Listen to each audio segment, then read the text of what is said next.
Hey, welcome back to part 2 of our little training here for the Purpose Driven Church. And I want you to be thinking through not just the concepts but the implementation as you go along and how you could do that. And if you have any questions, of course, you can always write them to me.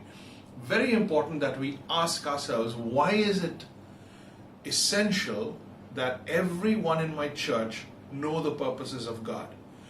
If I say that a church should be purpose driven, I'm the leader, I'm the pastor, can't people just do as they're told? If everybody just does what they're told and if they just follow me, everything will be okay. Well, that doesn't work. You know that doesn't work. And that's not even right. That's not good leadership. That's not servant leadership. But if everybody in the church is taught what the purposes are and why the pastor is taking this church in this particular direction, there will be certain benefits, and I want to talk to you about that. Okay? Here are some of the reasons why it is so important to define your purposes for the church. Number one, it builds morale.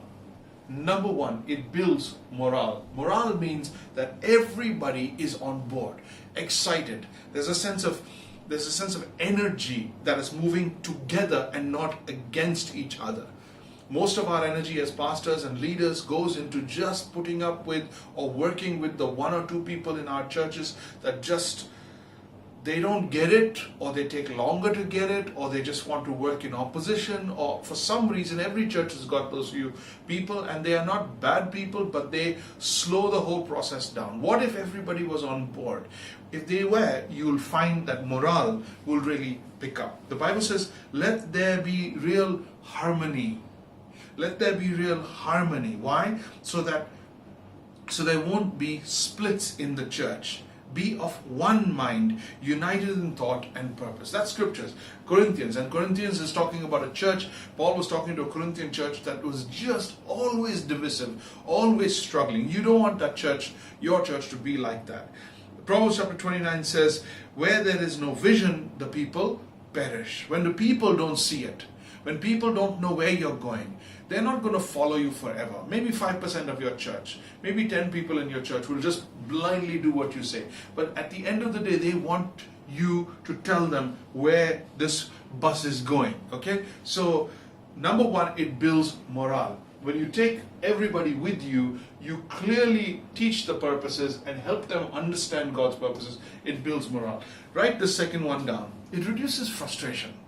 Isaiah chapter 26:3 says, you, Lord, give perfect peace to those who keep their purpose firm. James 1:8 says, the double-minded man is unsteady in all his ways. Paul again says, Isaiah says, I have labored to no purpose. You don't want to do that. You don't want to be working for years on it and say, all these years have gone to waste because people were not with me on it. You don't want to waste that. So it reduces frustration when everybody knows where you're going. Let's do a third one. Concentration. It allows for concentration. When you're doing a whole lot of things, when you're busy and you're getting everybody involved in a whole lot of things, what happens is that everybody gets busy with the details and the logistics, and you're not able to focus on one thing. You're not able to say, this is what we're trying to accomplish. This is the one thing that we are trying to accomplish, so that you have a clear outcome. So everybody knows when you have a win or when you have success, because they say, yes, this is what we were looking for and we got it. It allows for concentration. We often use the illustration of concentration in terms of the laser light. There's light going in every direction, but when you concentrate light down to one point, one spot, it is laser sharp. And you can cut through flesh, you can cut through stone with a laser. So it allows for concentration. Paul says, I'm bringing all my energies to bear on this one thing. He had it. Jesus was all about one thing. They got it right. There's a way to do things right, and there's a way to do the right things. You could be doing 10 things and focusing on getting everything right. But when you do the right thing, it is more effective. Let me give you a fourth one. The first one is morale.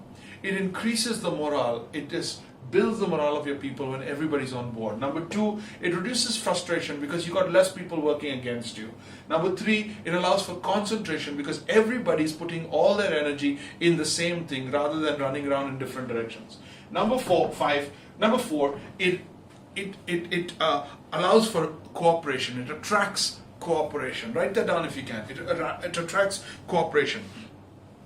The people during Ezra's time, Ezra rebuilt the people and Nehemiah rebuilt the walls. During this time when these two men of God were trying to rebuild the people after they had seen some devastation, the people said to Ezra, "Tell us how to proceed in setting things straight and we will fully cooperate." Why would people do that? Why would people want to cooperate? They'll do that when they know why we're doing what we're doing. When your people understand that you didn't just cook it up, but there is a purpose behind what we're doing. And that purpose has come from God. Our pastor is listening to God. Our pastor is listening to what God is saying. And they will get on board because people love God.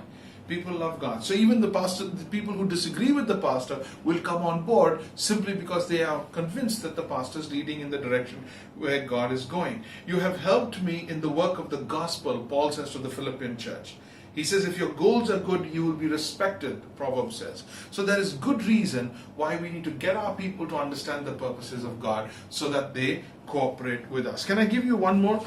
One more says, it assists examination. It assists examination. How do you know you've won? How do you know you are right? How do you know you made it or you did it? It says, examine yourself to see whether you are in the faith. Test yourself. This is a biblical practice. It's a biblical custom to stop, examine yourself, to check whether you're on the right track. So not only do you do that in your spiritual life, but you also do that in your church life. In your church life, you stop to ask yourself, am I moving in the right direction? Are we meeting the goals? Are we being obedient? Jesus said, make disciples. Are we making disciples?